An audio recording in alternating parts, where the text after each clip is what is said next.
This is Tyrese Haliburton, and you're listening to Setting the Pace. What's up, Pacer Nation? Welcome back to another episode here of your go-to Pacers podcast, Setting the Pace. I'm your host, Alex Golden, and unfortunately, today I will be going solo on this beginning segment to recap Pacers Pistons because Michael J. Facci is enjoying the warm weather in Disney World. So, Facci, hope you're having a good time, and I'm sure if you got a chance to see any of this game, the pep in the step is even bigger than usual because the Pacers pick up a victory and they are going into Friday with another win. So 111-100 is the final score, and there is a lot to talk about in this game. There was some chippiness going on throughout the entirety of the game. There were some conversations that were had after the game was over. James Johnson had to meet the team in center court to kind of see what was going on. Isaiah Stewart was having some words from Myles Turner as he was doing his exit interview with Jeremiah Johnson. And so there was just a lot of stuff going on. It was a lot of chippiness. And that's how we're used to seeing Pacers Pistons. If you experienced any of the early 2000s, I would say the last probably 15 years, we haven't really got to experience Pacers versus Pistons rivalries. But hey, these two teams are ascending right now, and I think that is cool to see. Obviously, you don't want to have anything repeat in terms of Malice at the Palace, but a little chippiness between the two teams, I like it. I like it. Let's keep it going. But tonight, big stuff for the Pacers because unfortunately, Benedict Mathurin, we know he was suspended for this game, but Aaron Nesmith made his return from injury, only played 9 minutes, played them all in the first half. He actually started the game for Mathurin, and he looked really good. 3 of 4 from the field for 9 points in his debut after not playing since November 1st.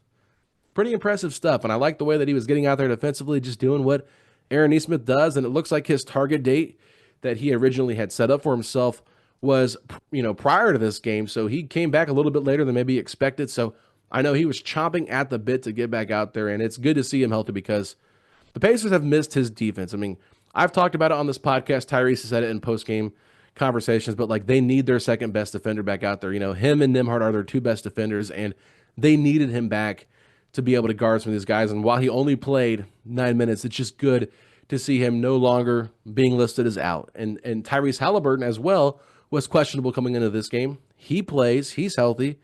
34 minutes, 7 of 15 shooting, 2 of 6 from 3. Not the most efficient numbers, but 17 points, 8 assists, 1 steal, 1 block, and 0 turnovers. That's a pretty nice stat line from Tyrese Haliburton because he didn't have to do too much because the Pacers' front court was absolutely incredible in this game. Pascal Siakam, 10 of 20 from the field, 7 rebounds, 7 assists, 4 steals, 26 points. He was a plus 14. And I was really nervous we were going to have a conversation about Pascal Siakam doing what Pascal Siakam does best, getting hot in the first half and disappearing in the second half. It felt like that was going to be the case tonight once again. The lid was on the basket for a while, but he finally got it to unlock. I think he ended up having 8 second half points. Still not the same amount of points that we saw in the first half, but it wasn't because of the lack of shot attempts. It was because he was just struggling to get the ball in the basket. So you like to see that from Siakam, obviously. Would love for him to kind of crack a 30-point game at some point, but still, 10 of 20 shooting is pretty darn good. Liked what we saw from him. He played 39 minutes in this game, and he was absolutely destroying, Ron Holland when he would try to post up on him. Anybody that was smaller, Pascal was posting up, just trying to take advantage in that little mid-range post there and go to work. Absolutely love that. But can we just talk about Myles Turner for a second? Because Myles Turner didn't just make 1 3, didn't just make 2 threes. He made 8 threes in the game. That is incredible. Very rarely do you see a player make 8 threes, let alone your center do it, okay? This is the second time in Myles Turner's career that he has had 8 3-pointers made or more, according to Chris Sineri on FanDuel Sports Network. So shout out, Chris. Great stat right there. If there's other games where he's had more and I just missed it or misheard what Chris said, I apologize. But still, 8 made threes in a game, absolutely phenomenal. And it wasn't just the 3-point shooting that I love from Turner. He had some really nice defensive moments out there, whether it was guarding out in space, switching on a pick and roll, pick and pop type thing, or whether it was, getting a chase down, block on Cade Cunningham after the switch happened. Like, really good stuff. I mean, we really saw a great game from Myles Turner, and he got the post-game interview, like I mentioned, with Jeremiah Johnson because, he deserved it. He was playing great basketball. So, good stuff from Myles, and he played 37 minutes tonight. It was really a lot of heavy starter minutes because the bench did not do so great in this game. I would say the most standout player from the bench was Jarace Walker. Jarace Walker ended up kind of playing those second half starter minutes for Nesmith with Nesmith and Matherin out, he kind of got that call because he was playing very well. He had 8 points. He had 5 rebounds. He was 4-5 from the field. He did get pulled early, like middle of the fourth quarter, late fourth quarter. Had a couple of bad decisions back to back, and Carlisle said, "Okay, we're gonna go back to Shepherd here," but was kind of hoping they'd let him work through it because like the one was kind of unnecessary. Like he was trying to lead Pascal on a fast break and just threw it way ahead of him out of bounds. The next one, I think he might have got caught up and got a bad foul or something like that. So it was just like back-to-back plays. They were kind of like getting close, Detroit was. So I understand why Carlisle made the decision. But, Shepherd comes in immediately into the game, overplays defensively, gets beat, and the person that he was guarding goes to the free throw line. So in that moment, Jarace had been playing pretty well with the starters too. Like just didn't have a problem if they would have kept him out there. But I understand why they're trying to teach because he is so young. But, to me, Shepherd, while I do love his defense and I think that he is a big part of this Pacers' success in terms of how they're guarding and how they're able to guard certain players, there are times when I think he does overguard and he gets beat off the dribble and gets himself in bad positions. So that's something that I would like to see him clean up a little bit more is just, figuring out a way to defend and not get beat so easily. But overall, I thought he had a solid game, and I think Jarace Walker was a standout player off the bench. He was a plus 11 with that group up top and had a decent night. Thomas Bryant was pretty quiet offensively, but had 5 rebounds. And then TJ McConnell, same thing, 1 of 7 from the field. Not very good from McConnell, but he also had 5 rebounds and 5 assists. So, just a good night overall from the Pacers. But one player that I haven't talked about, I'm saving him for last, is Andrew Nembhard. Andrew Nembhard played 41 minutes in this game, okay? A lot of minutes. Offensively, was not great. Just 12 points on 4 of 11 shooting, 0 of 3 from 3. But he did have 6 assists. He did have 4 rebounds. It was a very nice overall offensive game for Nembhard, but where his impact was really felt was defensively. And he had the assignment of guarding Cade Cunningham. So his goal basically, or his job basically, was to play every single minute that Cade played. Now, Nembhard racked up 41 minutes. Cade had 39, so there was 2 extra minutes there for Nembhard in the game when Cade wasn't, but he held Cade to 20 points on 7 of 21 shooting. Cade had just shot 1 of 7 from 3, and he committed 7 turnovers. That's really good stuff from Nembhard right there defensively. I don't want to like oversell it, but I just want to make sure people realize like Cade Cunningham has been like all-star level, all-NBA guard this year. He's like 6'7". He's got a couple of inches height-wise on Nembhard. He's got like probably 20 to 25 pounds weight-wise on him. But Nembhard was just wreaking havoc all night. And you got to give him a lot of credit because the Pistons, I think they lost this game to me personally in the turnover battle. It was 19 turnovers for Detroit, 10 for Indiana. Indiana outscored Detroit 16-7.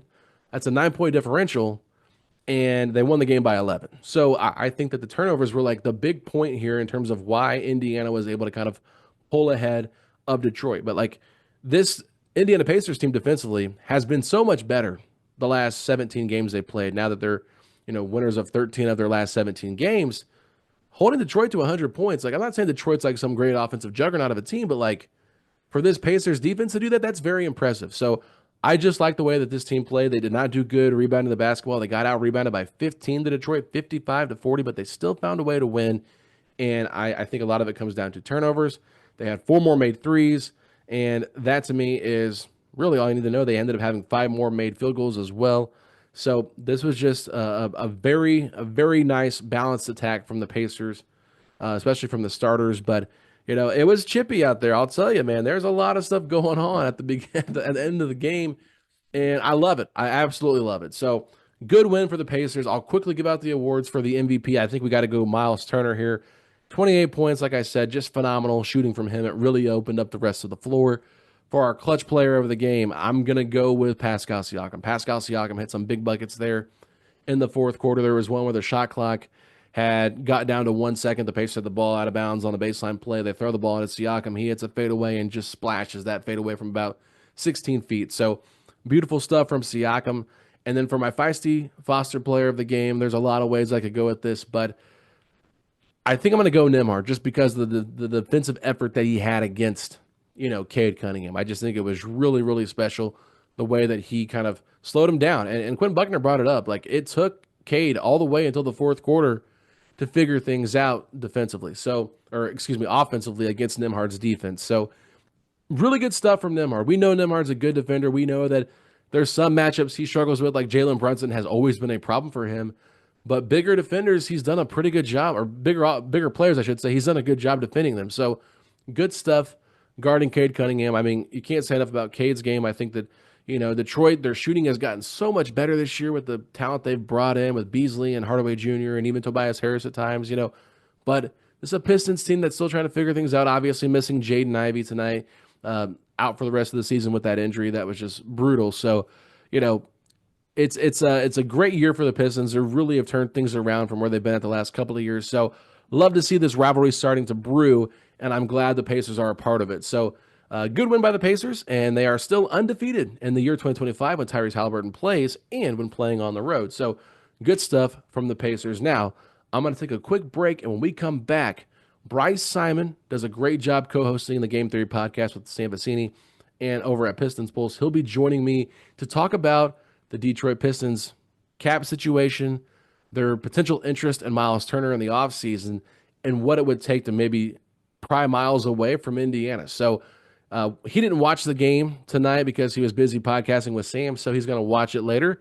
And so we didn't get a chance to talk about the game specifically, but we do talk a lot about how the Pacers roster is built, how the Pistons roster is built, these two teams kind of being rivalries potentially in the future. If they could pry Turner away, what would it look like? How much should Turner make moving forward? Like a lot of questions here with what the Pacers should do with Turner, what the Pistons should do with their cap space. So good conversation with Bryce if you guys like all of that. But with that being said, like I said, we're going to take a quick break, and we'll be right back with Bryce after this.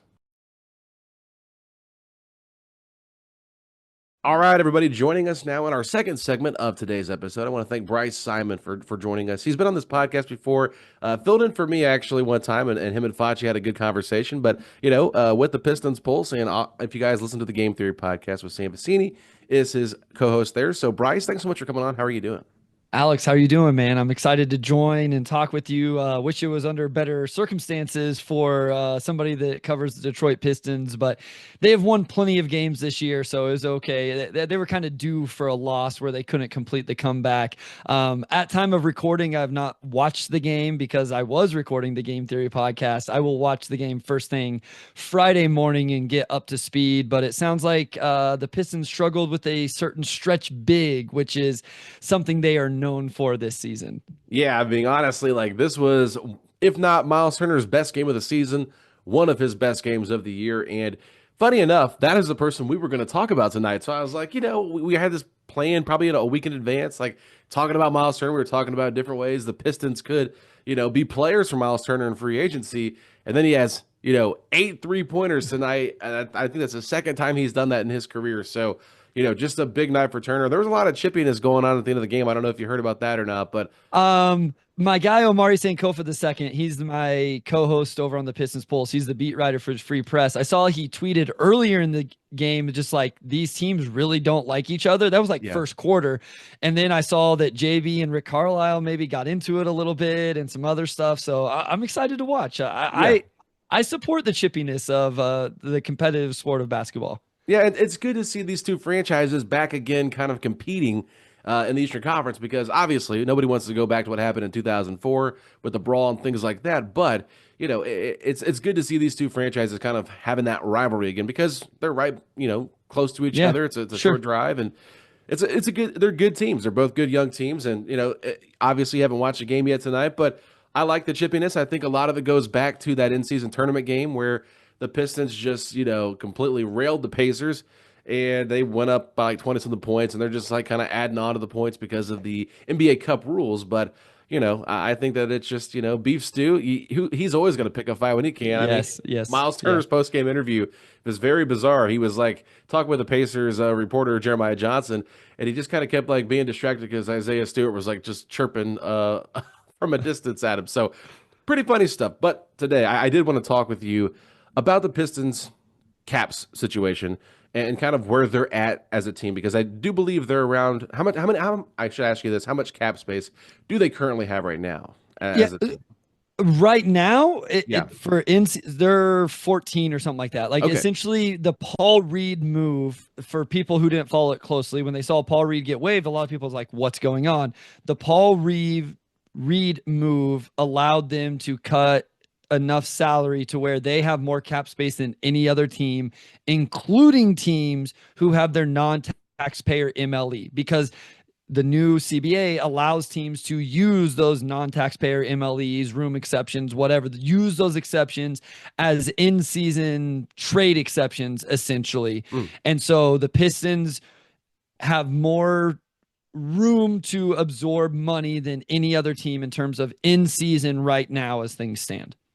There's been a lot of conversations about the Pistons could be, a third team in a deal to kind of take on some bad salary. But then there's also been reporting that says the Pistons don't just want to do that.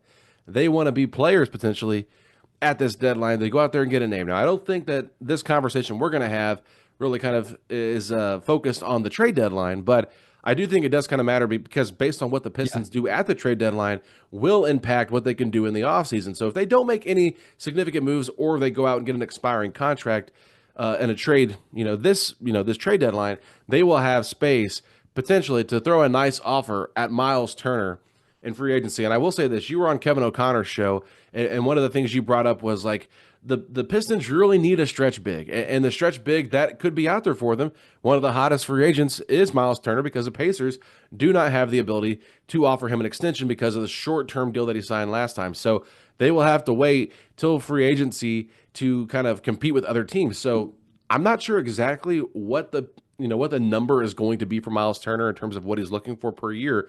But what is the max amount of cap space right now that you have come up with that the Pistons could potentially have in the offseason?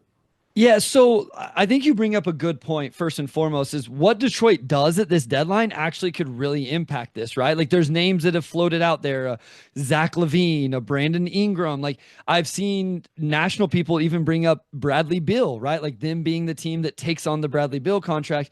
And I believe any one of those names, depending on what goes out, of course, would kind of take them out of these sweepstakes, right? In terms of actually being a cap space team this offseason. And, they're just not in position. If they went and got Zach LaVine, they're probably not going to be able to also then be a player for Myles Turner. Again, depending like if Tobias Harris was involved in that or not.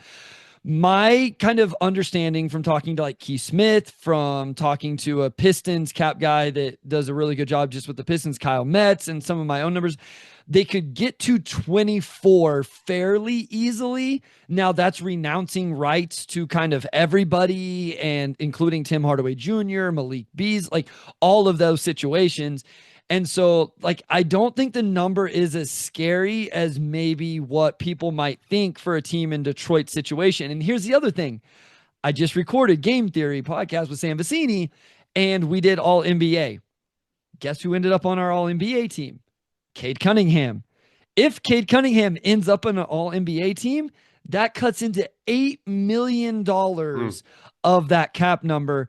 And this is also working under the assumption that they don't keep their draft pick. So there's a lot of things at play here for what this, because right now they're projected not to keep it. It's protected to the Minnesota Timberwolves. But if they end up getting it, like let's say they tank down the stretch, they don't end up playing well, that's still like, okay, yeah, do they have a top 10 pick now, Alex? But that's another 7, 8, how many ever $1 million, depending on where it lands. That's a lot of good information right there, because I know we were talking offline about, how they could come up with this money. And I said, they could find like ways to unload contracts too, like a Simone Fontecchio, who they just signed, who I think he's around $7 million, $8 million. So if they could offload him, and then they renounce all those rights to Beasley and Hardaway, and they don't have to pay Cade for all NBA, then you're looking closer to 30-something million if they wanted to do that. So I'm just saying, I feel like there's ways that Detroit could be a player here. Now, I think the big question mark is how much is Myles Turner looking for? What do the Pacers really want to offer him? Because moving forward, they are going to be in this situation where, the cap is going to go up, but at the same time, the Pacers have never really been a tax-paying team unless they're, really trying to compete for a championship, but they haven't really done that in a long time. So, I mean, even when they were competing for championships or trying to back in 2012, 2013, I still think they were operating as a team right under the tax because they just don't want to pay it. So you got Turner's Turner's new contract coming up, and then you also have to think about Benedict Matherin's rookie extension as well. And, before you know it, Jarace Walker, Ben Shepherd, their extensions will be up too. So there's just a lot of moving parts here. And I think Myles Turner is probably like the biggest elephant in the room here. What do the Pacers do with him? Obviously, you see tonight in the game against Detroit, how pivotal he can be to the success of a team. And I think him spreading the floor opens up the game so much for a guy like Pascal Siakam for the Pacers. So I would be shocked if they don't do everything they can to bring him back.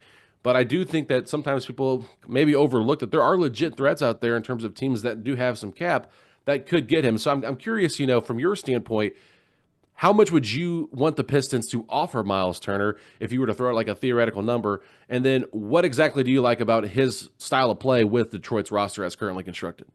Yeah.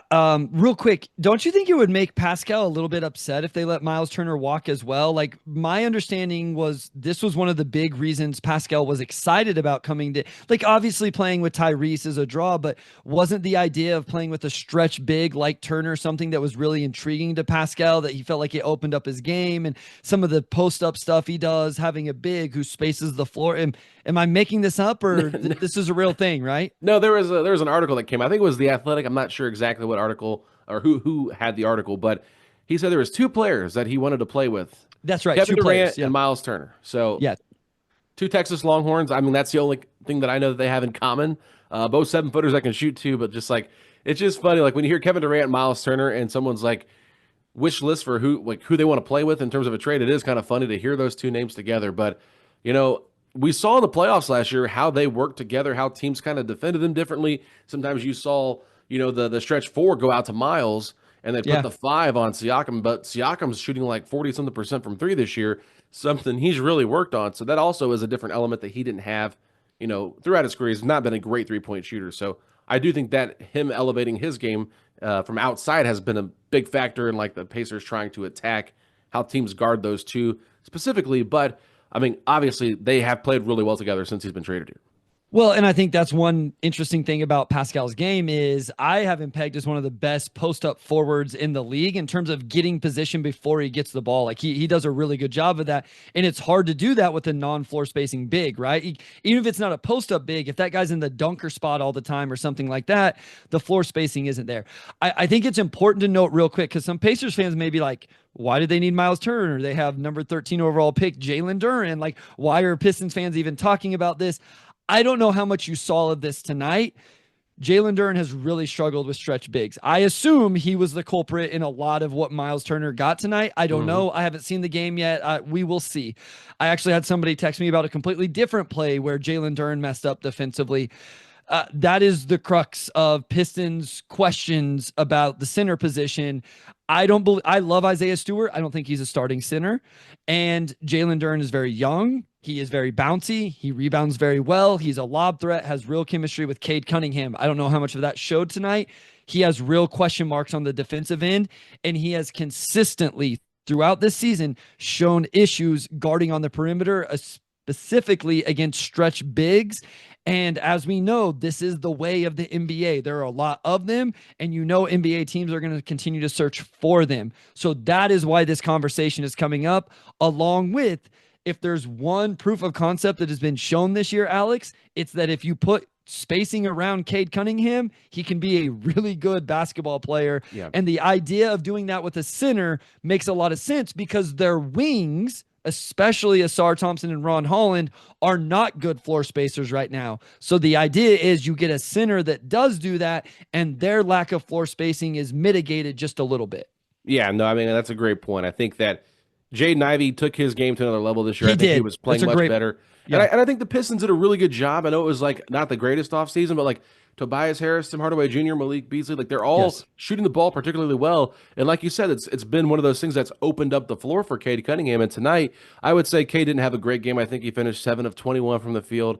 He kind of had the Nemb-hell had to deal with Nemb-hell all night defensively, and Nemb-hell did a really good job. I think the Pacers broadcast team, Quinn Buckner, brought up a really good point and said that Cade slowly started figuring out Nemhard's tendencies and really started taking advantage of those in the fourth quarter.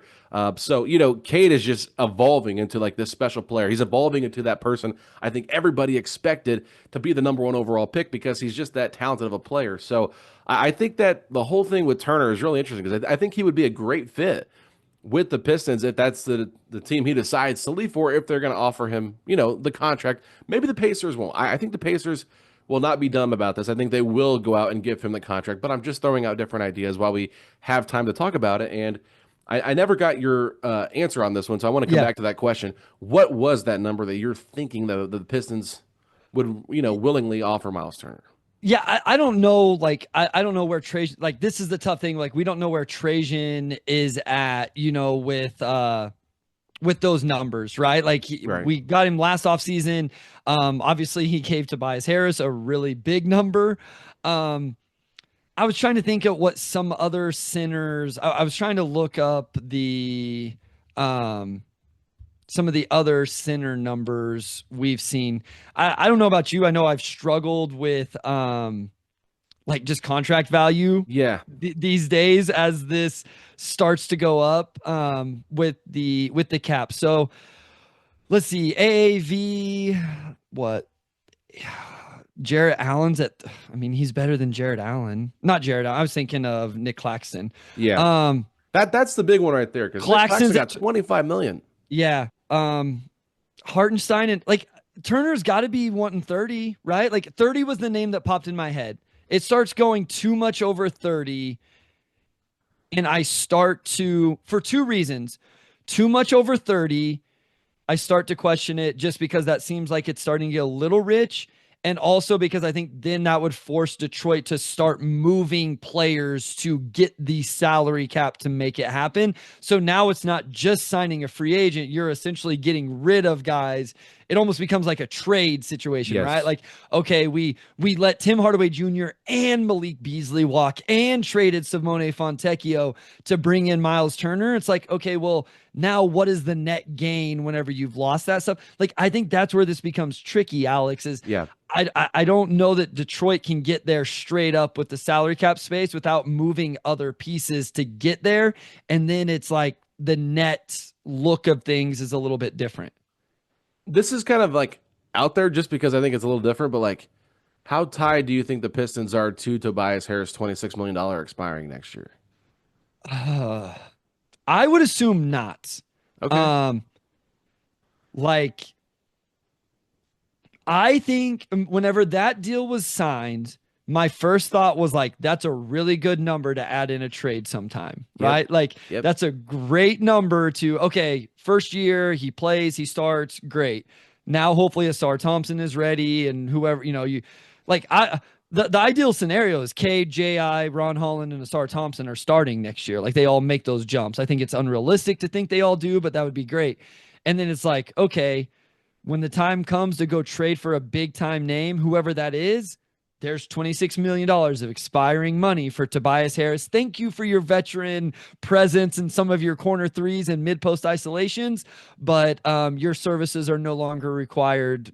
Thank you very much.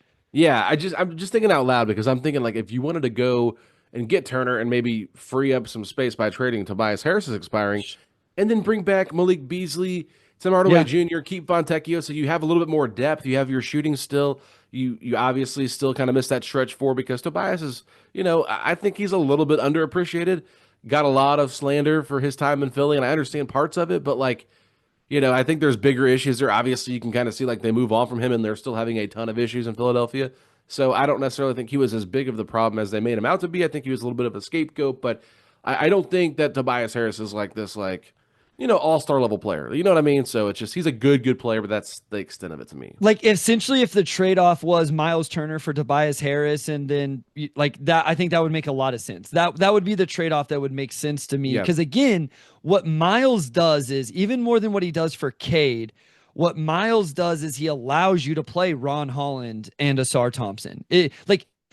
Myles is the ideal five to play with Asar Thompson because Asar is a non-floor spacer. And so like, it really lets you lock in. And here's the other thing. If they're going to bring in Myles Turner, they might as well trade Jalen Duren, right? So like, whatever that looks like, that's another factor here, is what kind of value can you get there, whether it's trade, draft assets, or, whatever that ends up being. Cause I think Isaiah Stewart is an awesome backup big. Like, I think he's in a role that makes sense. He's on a good contract for that role. I don't think you end up moving Jalen Duren to the bench. I don't think he accepts that at his age, and probably shouldn't. So that would be another tertiary move that goes along with all of this conversation. Yeah, a lot of moving parts here, obviously. I mean, it's fun to, just kind of like think about and theorize, and throw out some hypotheticals there, but I do think the number $30 million seems a lot to me for Turner, just because like I understand Nick Claxton got his 25, but he has regressed so much as a player. Like I think Day'Ron Sharp has looked better than him all season long. I mean, listen, I'm a Day'Ron Day'Ron Sharp is so good. I'm a Day'Ron Sharp guy. Like if I was the Pistons, I would just go get him or somebody but he doesn't space the floor the way they would want. I thought Day'Ron Sharp should have been in New Orleans. I think Day'Ron Sharp should have been in Phoenix. Yes. Like if Phoenix wanted a dude, I think they should have went and got Day'Ron Sharp instead of Nick Richards.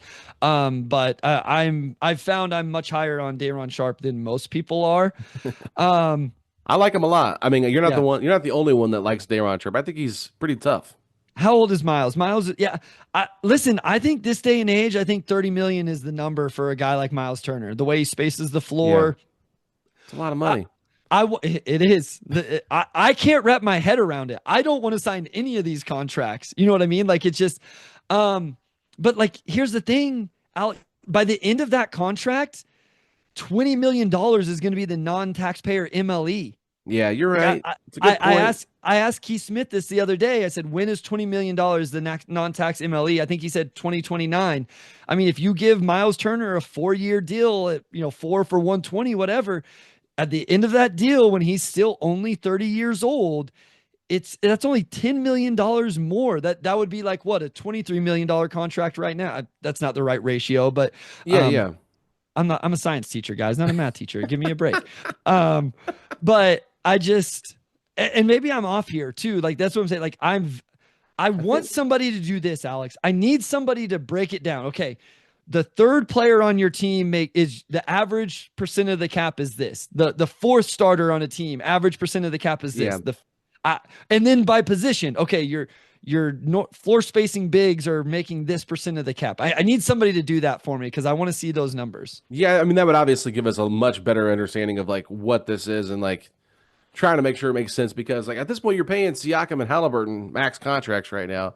And so it's like, is Turner like the guy you want to pay as your third best player? Is he got that ceiling of third best player on this team? I've tweeted it out a few times. I said, I think Nembhard actually could be the third best player for this team by the end of the season, just because of his versatility on both ends of the floor, the way that he opens up the game so much for Tyrese, because teams have done a really good job of trying to take the ball out of his hands.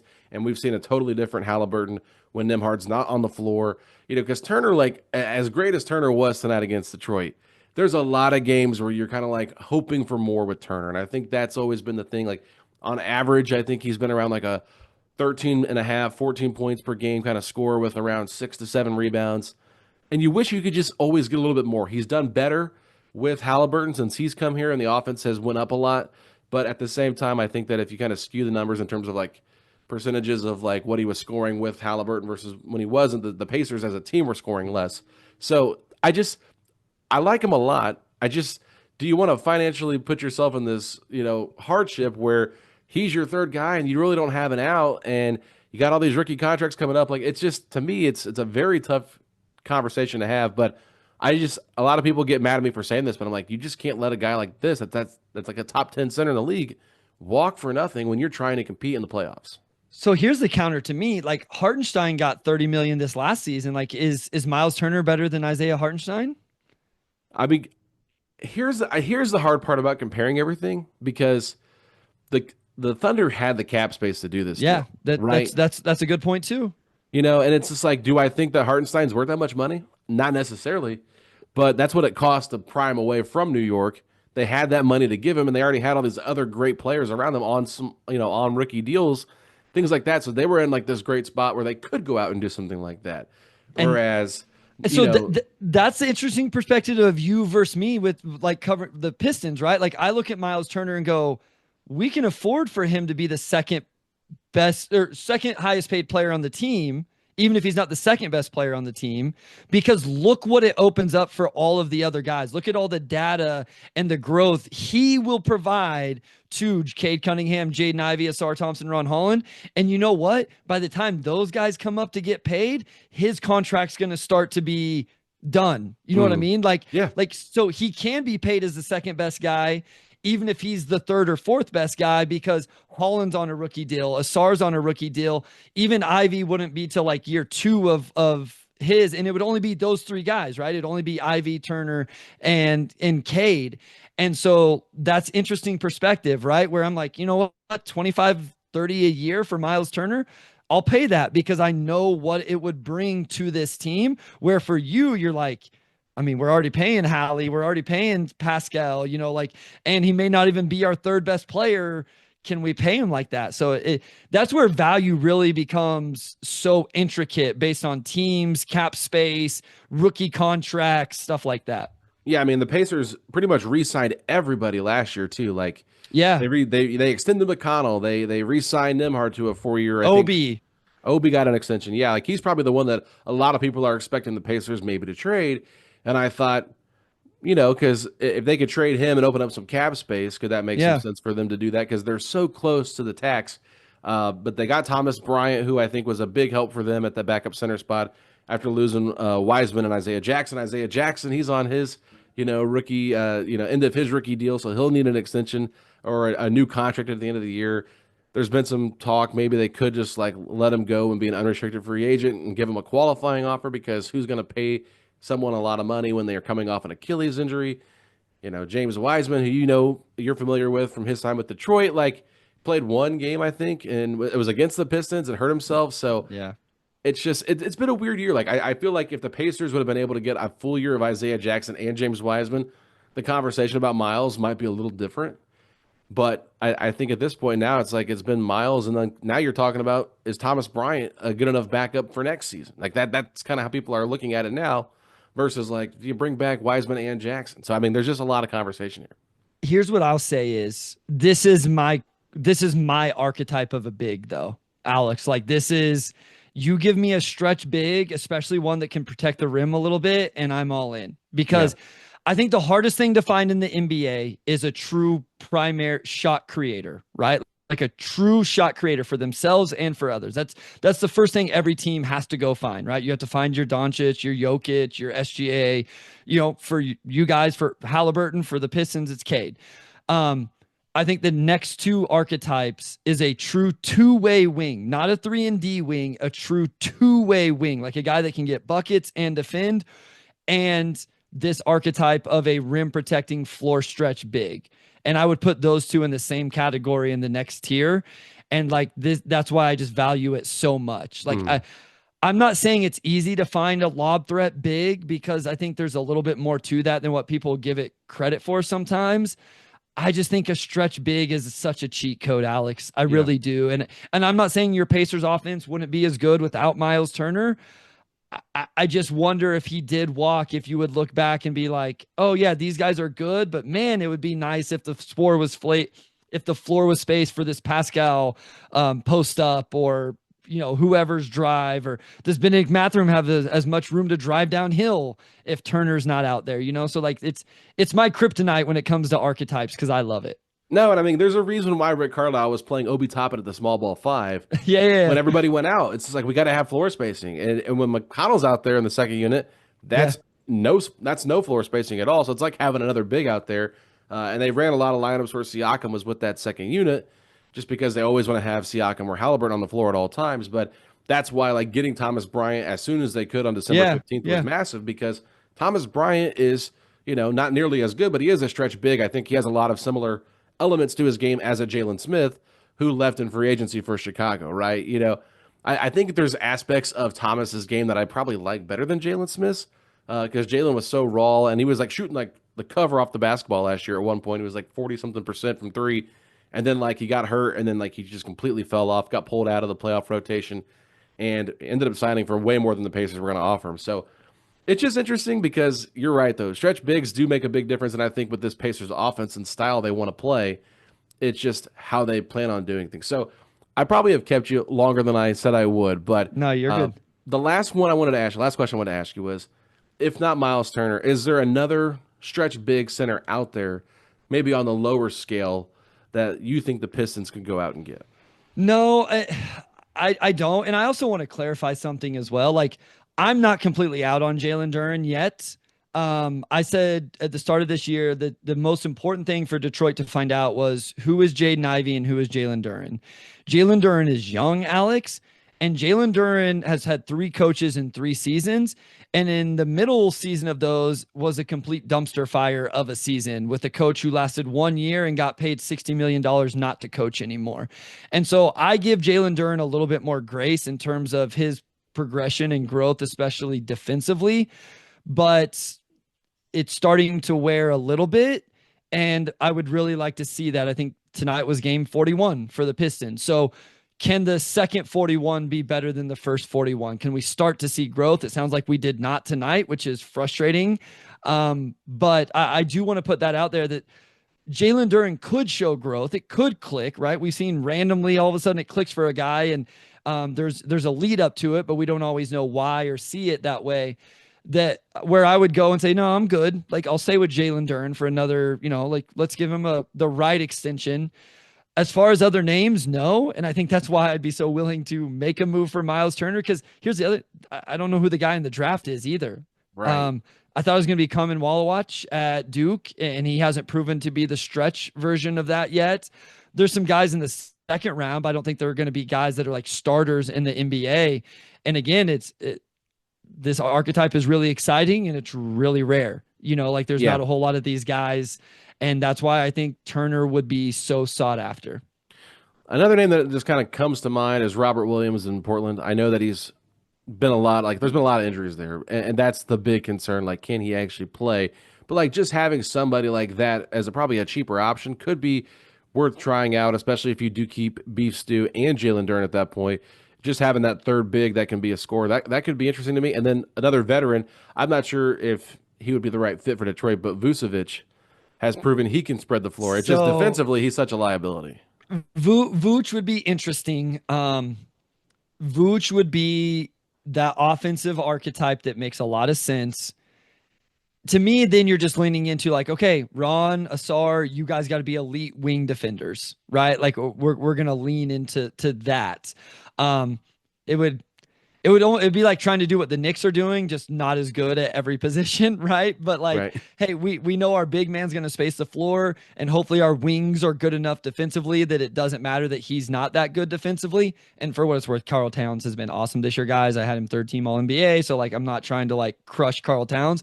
I'm just saying like that's what you kind of have to lean into is like our offense is going to be so good that our defense is, we know our defense is going to be pretty bad. Yeah, it's just, I want the Pistons to continue to rise. It's fun to watch them. I love the rivalry. The Mathurin versus Ivy thing's been going on since they were both drafted. I mean, I feel like it is a little bit more one-sided with Mathurin just taking things so personally, but he was suspended in this game tonight for bumping a female official. The last game they played on Tuesday night against the Cavs, their second game against them. So, Jaden Ivey, obviously, I wish him well in his recovery. It's just a bummer to see that happen to him because he was having such a great year. But Bryce, this was a fun conversation. I'm sure we'll get together again soon. I throw trade ideas at you all the time. So, we have a lot of good conversations off here, but I wanted to bring you on because I love our conversation. So good to talk this out. And I think hopefully if you're a Pacers fan and you don't appreciate Myles Turner enough, hopefully Bryce kind of shed some light on why you should appreciate him more and that it's not just about the rebounds. That's the big thing here with Indiana people. It's like, he's not a double-digit rebounder. He's not a good center. He's not a good big. But look at all the different elements he brings to this team with his floor spacing and rim protection, and that's hard to find.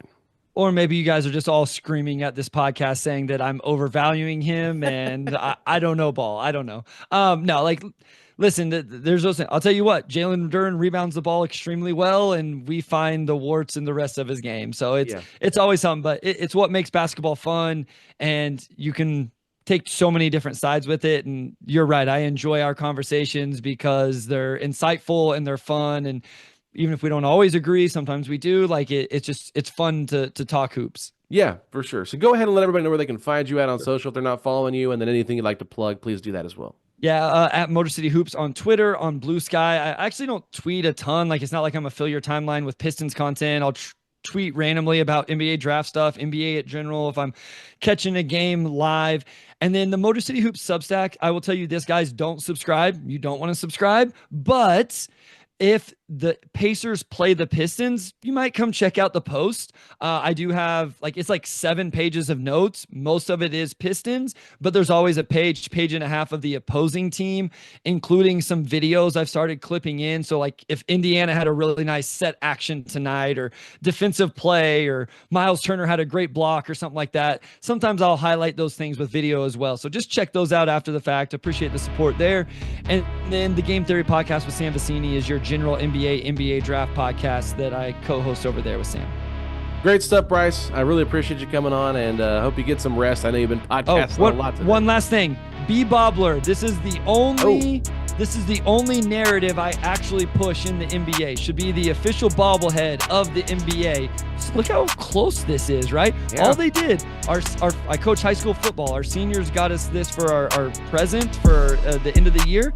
All they did was take a close-up picture of me, send it to this website, and this is what came out. Wow. Crazy. Official bobblehead. Yeah, B-Bobbler. Official bobblehead of the NBA. That's my only narrative I want to push. That's my only agenda. It's my only agenda. We might have to get Alex and Fachi bobbleheads and give them out to fans here. That'd be a good gift idea. I like what you're thinking. So yeah. Anyway, there you go. Bryce, appreciate it, my man. We'll do it again soon, and I hope you have a good night. Yep, you too.